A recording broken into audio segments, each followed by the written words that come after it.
Right, I'm making this video because a lady got in touch and she said she's having a problem with her motorhome. It's running for about 27 seconds and then it's cutting out. I'm going to try to help the lady diagnose what the problem is. Now, to speed things up, I've actually loosened a load of stuff. The first thing that I would try is I would try to see if I have fuel coming up into my fuel injectors. So what you have to do, there's two nuts. There's one here and there's one here just next to where you top up with your oil. So what you would do is you would take these off. And the reason I always take off the nut first is sometimes there's a washer in under them. It's grand this side, but on this side I will always make sure and take that washer off, because to remove this cover I have to now remove my oil filling cap. Now even at that, like, these can sometimes be a little bit fiddly to get out. And the thing that I will say, that once you've your fuel cap off, I've removed it, as I said, I've removed one or two things to speed up the video. In under this plastic here there can be like it's a fire resistant foam type of material, but I've removed that. And if you're trying to remove these, be very careful, because you can see, like, even at this, like, I'm kind of struggling to get that out. It's so tight in there. Now once that's removed, what you should have seen was my fire retardant piece here. If that's perished or anything and you're struggling to remove that plastic cap, make sure that none of that, the old wadding or the fiberglass or the foam, whatever it's made out of, doesn't go down there. So the next thing we'll do is that we will tighten back our tap. Now, by removing that, now we've access to our fuel injectors, which are these, injector lines, sorry. Now, I'm not gonna do this because my van is running, but what ideally you would do is you would loosen, you just crack them open. It's not actually a great deal of pressure. You saw me loosen that, but I am not going to go in and start my van and have the diesel fly all over it. And once this is loose, if you get somebody to go in and just turn over the ignition, if you're getting fuel, you'll see the fuel coming out here. Now, if you're watching that there's fuel, a nice flow, it should actually be spurting out. You'll have to do, there's 4 of those on my engine. It's a 2.5 turbo diesel. The common rail is slightly different, I think, but anyway, this is how I do it on mine. If you've pressure coming in, or the fuel is coming up here, there's actually a good bit of pressure, and as I said, it will spit it out. Now, if that is getting spat out of 4 of these, my next worry would be that my fuel injectors are blocked. So what I would do is I would take this pipe off, or I would take this nut off here, and I would loosen the nut. It's just in here, it's just in there, just to move this pipe out the way. I would then take this off. This is what is holding that fuel injector in place. It's I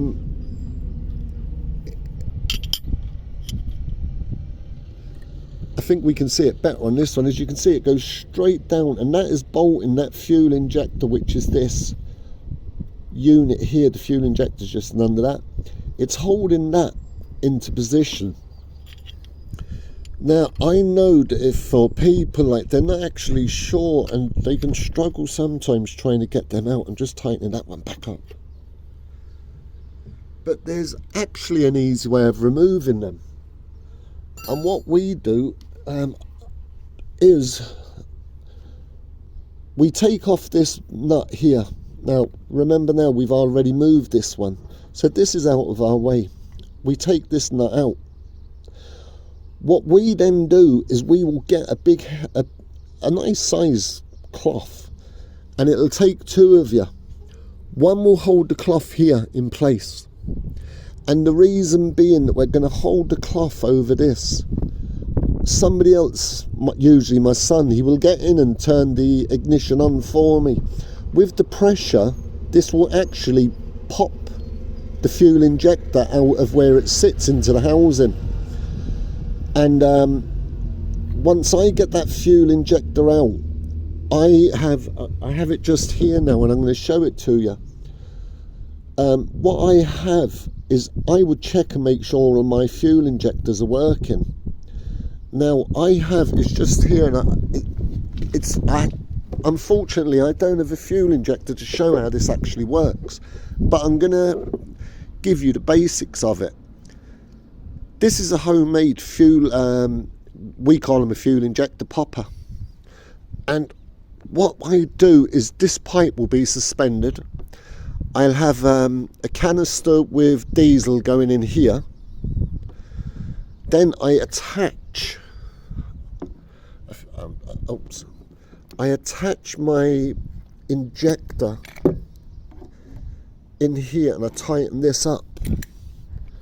So now we have that. And now this is only an old trolley jack that was broken. Right, and I'm a terror for making stuff. I don't like throwing stuff away. What we'll do is we will pump this up. And on your fuel injection, on the fuel injectors, some of them have how much pressure they should withstand before they pop. So actually what happens, I pump this, and let's just say it's 500 psi. When I get up to 500 psi, the pressure is applied through here into my fuel injector, sorry. And what you should see is you'll actually hear it go, and you'll see a spray. And if you've got 5 little holes where your fuel should come out, it should shoot out in the shape of a star, like a 5-pointed star. If only 4 of them pop instead of the 5, your fuel injector is blocked. Now, I do know that if it came to it, what I would try, rather than go away and sorry, there was a car passing. Rather than go away and just replace the injector, instead of running diesel through this hose, if you can see, and the bottle which would be attached, I would run a fuel injector cleaner in. I would put this up to about, now imagine now we're saying that it'll pop at 500 psi. I don't know what the pressures are on, but we're only using this as a guide. I would put my pressure up to about 300 psi, and that way I'm just having the injector cleaner there'll be enough pressure to have it pushed into the injector. And I'm hoping, well I would be hoping, that with that bit of pressure, any gunk or anything that's built up in there, I'd leave in there for a few minutes, and then I would pump this, and hopefully it might clear. I would try that 2 or 3 times. If it don't clear after that, you'll either have to buy new injectors, or you can send these injectors away and they can be rebuilt. So kind of that's that top part there. The main thing is to check that you're getting fuel up as far as the inlet. Your inlet here. Once you're getting fuel up there, and it, as I said, as it's spraying out, you're definitely getting fuel. So your problem has to be your injector. But that's one of the first things I try. Another thing that I try, or I would look for, and I'll tell you why. It happened to me. I couldn't figure out. I had a terrible problem, and it was only one night I came out and I had the dashboard removed, and I shone a light, and whatever way the light was aiming down here, I spotted a metallic shining, and what it was just down here there is it's like a I forget the proper name of it, but I call it a diesel cut-off valve. And we're gonna go right in under the van now, and I'm going to show you. This is the front of my van. You can see this is where my front bonnet, as we'd call it, fits. But now we're just going to put the camera in under, and I'm going to show you exactly where this fuel. Right, I'm hoping that you can see these wires here that I am just moving. You can just see them wires there.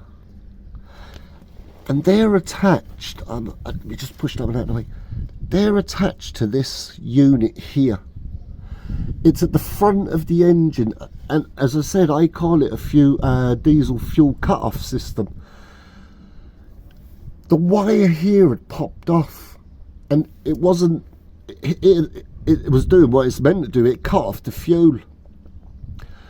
Once I attached that problem I solved. So it's worth taking a look to go here for your next. If you're not getting fuel above, check this first, because if it's a wire that's broken, it's a 5-minute fix. So what we're going to do now is I'm going to show you 1 or 2 other things, and hopefully you'll be able to track down where your fuel problems are. So I'm just going to stop the film at the minute, and we'll click back in a second. Right, what I would do next is I would look at the possible trouble bin from the fuel filter. The only thing with the fuel filter, as you can see, it's located right at the back here, attached to the bulkhead. Now, I've loosened up a lot of this stuff just to speed up things for myself, as this is only a demonstration I'm doing to help a lady. So there's 3 of these clasps here, and they hold the top of the air filter housing. So there's one at the back there, you'll feel it, one to the side, and we've one at the front. And to release these, all you do is you just flick these down, and as you see then they just... Now the only thing when you're putting this top back onto the the fuel filter is, as you can see when I move this across, you can see there's this little slot here. When you're reassembling this, you'll see here there's a little receiver there at the front for it. So just make sure that sits back into that receiver, and you know then that the top of your air filter housing is in the correct position and you're not struggling. So let's move that out of the way. And now we'll remove our air filter, and as anyone knows, these can be tight. So we're not in a race, like, we're just trying to do our own work. Now, what there is in here, there's 3 size 10mm nuts, and I just set the spanner there. I'll just show you what I use. What I do is, I think you can see that, is I just get my extension screwdriver, as I like to call it, and put a size 10 deep reach socket on. And what I do is I can go right down and I can get the screws no problem and take them out. Now I've already removed them, as I said, just to speed things up for myself.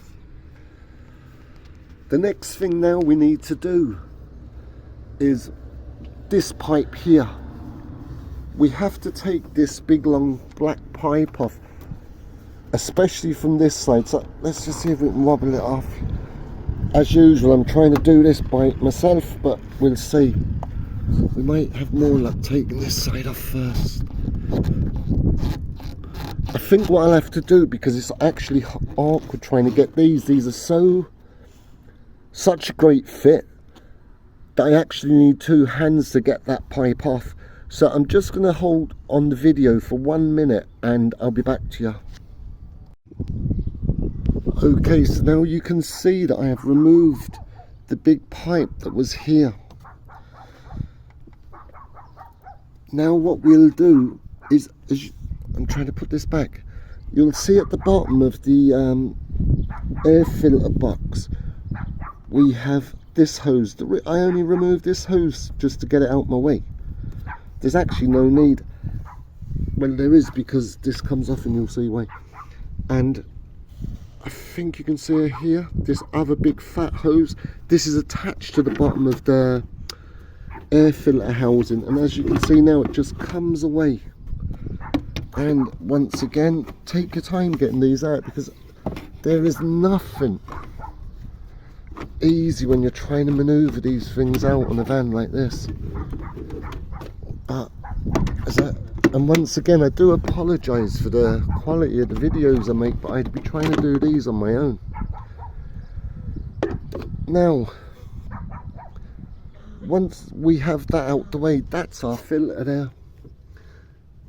Now, as you can see, that's a brand new filter, but at the bottom here, it's quite possible you could have water. So if you wanted, you could release this and drain this all out and make sure that there is no dirt or contaminants. Depending on how bad the contaminants are, replace the filter. But for us at the time being, I know that mine's only new.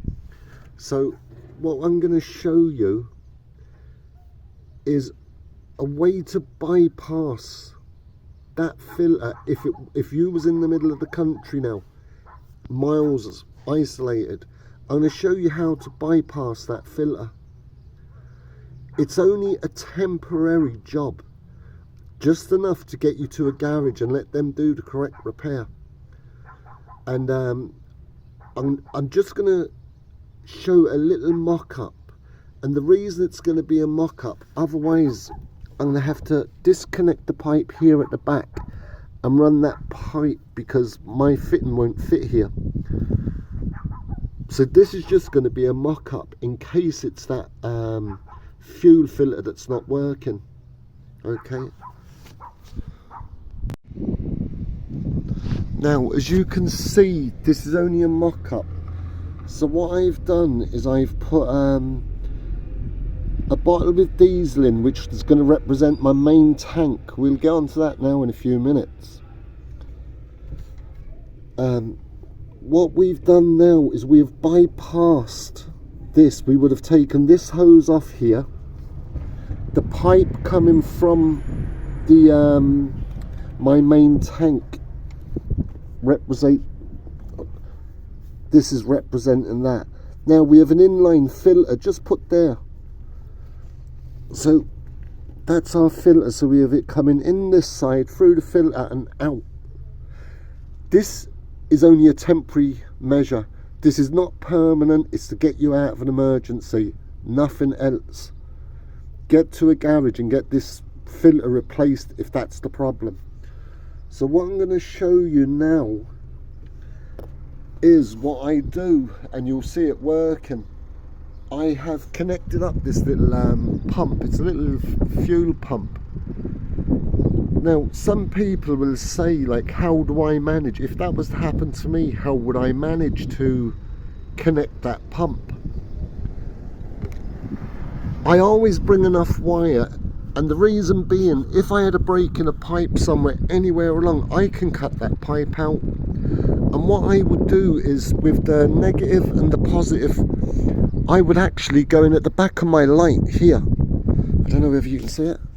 I would go into my lights there, and I would attach those wires to my street lights. So when I get into the van and turn on my lights, that pump will start. But the way I have this connected at the moment is direct from a battery. So as soon as it's connected to the battery, you're going to hear it, it will run, and we won't stop it until we disconnect the battery. So let's have a look. Now you can see the diesel there. Oops, sorry, you can see the diesel there coming through. And I just want to show while we're here, I just want to explain something else. As you can see now, I can't get to my negative pole on that battery. So when people are trying to jump start a car with jump leads, I often see them and they're looking and saying, but I can't manage to jump it, I can't reach my negative terminal. Once you're onto your positive terminal, the whole lot of your engine, once it's a solid bit of steel, you can actually attach your negative to any part of the steel. I could connect this to my wheel, the metal on my wheel, and it will send a 12 volt signal to that unit there, just like this. There you go again. But anyway, that's that little section covered. Now again, if for any reason my pump was to fail, there's a pump down here. I could put this little motor next to the pump and I can pump my diesel through that motor. I can bypass the motor with this pump, and that will get me to a place until I get the correct repair. This is, again, it's only for an emergency. It will get you, if you're stuck in the middle of the country, this will get you out of it. I always carry this little pump with me. This is proper, there's a store near us, and this is proper fuel line. I was going to use a clear line, but I said no, I'm going to use the proper fuel line so people know that you use the proper. The only thing that I haven't done, which I should have done, and I've just realised it, I should have actually attached Jubilee clips here, one this side and one at each side of the fuel filter. But I said I'm only trying to show you how a fuel system works. And this, the one thing here now, if that fuel filter was our problem and we rigged up this system, we know that's our problem because the fuel is flying through here now. Whereas if the fuel filter, there was a problem and we had just connected straight off this hose which comes around here, it wouldn't let any fuel come through, or it'll only let very little fuel come through. So that's why I kind of done this little mock-up of just to demonstrate that by connecting an inline fuel filter and one of these little pumps. Now I've brought out a measuring tape to show you the size of this pump. Right, we'll just go from there. That pump, we'll just go from end of the hose to the other end. I'd say it's about 5.5 inches long. We'll just take a rough, we'll go from end to end. It is about 3.5 inches from this side to this side. The pump itself is tiny, and if it was a boxer it'd be a lightweight. This boxer will take off this pump will take on the best heavyweight boxer in the world, and he's only a lightweight. The confidence I have in this little pump to get me out of a hold is untrue. And you can buy these online, and I think you can buy them online between about 10 and 15 English pounds sterling, which to me is an absolute bargain. And these little fuel filters, I'm constantly in that motor factors. I think I get them for about €1, which I don't know what that is in English, about 89 cents, 90 pence. And the hose was only a couple of euro. For less than €20, this will get that for the complete kit. This will get you out of a hold. But anyway, I'm going to turn off the video here because I want to show you if we had a problem within the fuel tank and how this little motor here can help us. Okay, back in a sec. Right, now I'm inside the van and I just want to show you something, okay? As you can see, this is only a mock-up. I'm not Picasso by any means, believe me. But this is our fuel tank. And inside our fuel tank, imagine like that this is our sender unit. This tells us how much volume of diesel we have in our tanks. And at the very bottom, like there's the pipe that comes down here which draws the diesel up and up through the pipe and into the fuel filter.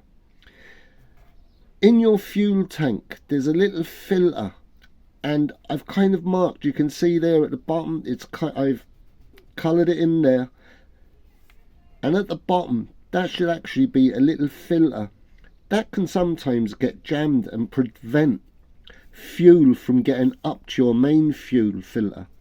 That sits within the tank. The reason I'm showing you this is we had a problem years ago in a car and we could not figure it out. And what was happening, I've done it here, another one, my fuel tank and all this. What was happening, the filter, where it should be sitting on this pipe, it was actually moving up the pipe.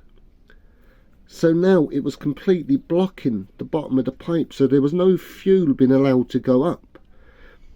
And as soon as we'd removed this unit, the filter would fall back to that position, so we couldn't figure it out, and it took us ages to actually, as we say in Ireland, cop on what the hell was happening. And it was actually the filter itself was moving up the pipe and blocking it. So although the filter itself looked clean, make sure that that filter doesn't just run up and down here, because as the diesel's getting sucked up, it will actually pull that filter up and do this, and it will block the flow. So I said I'd just show you that. But once again now, I'm going to show you exactly in the van where you access your filter from. Now, I've a left-hand drive, my petrol tank's on the left.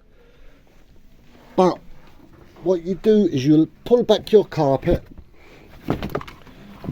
okay, and you'll see that in under the carpet you'll see this panel, sorry, 4 Phillips head screws. Remove that, then you remove this, it's only like some sort of felt cover. Again, there's 4 Phillips screws in here. You remove that. That is the filter that I'm on about. That unit there sits down, and if there's a blockage on that filter, it will not allow the fuel to come up to go out to the fuel, your main diesel filter on your engine side.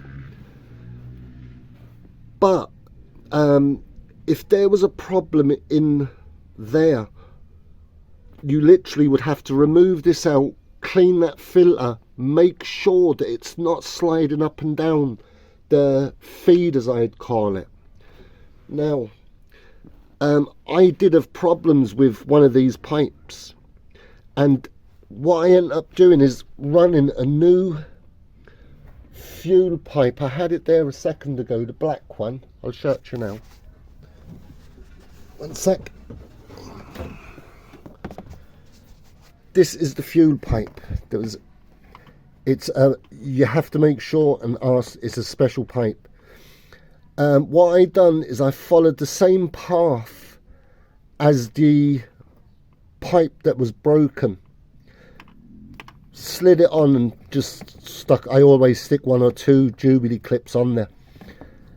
Make sure and follow the path of the original pipe, and you'll notice that there's places where it's either connected on via a push-on fitting, or they're tied with a wire tie.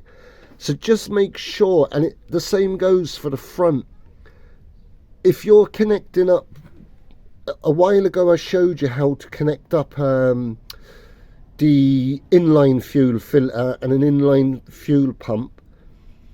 make sure that when you do them, you've plenty of this pipe, because you don't, and make sure you secure this to your solid part of the frame, maybe of the engine, the body of the engine.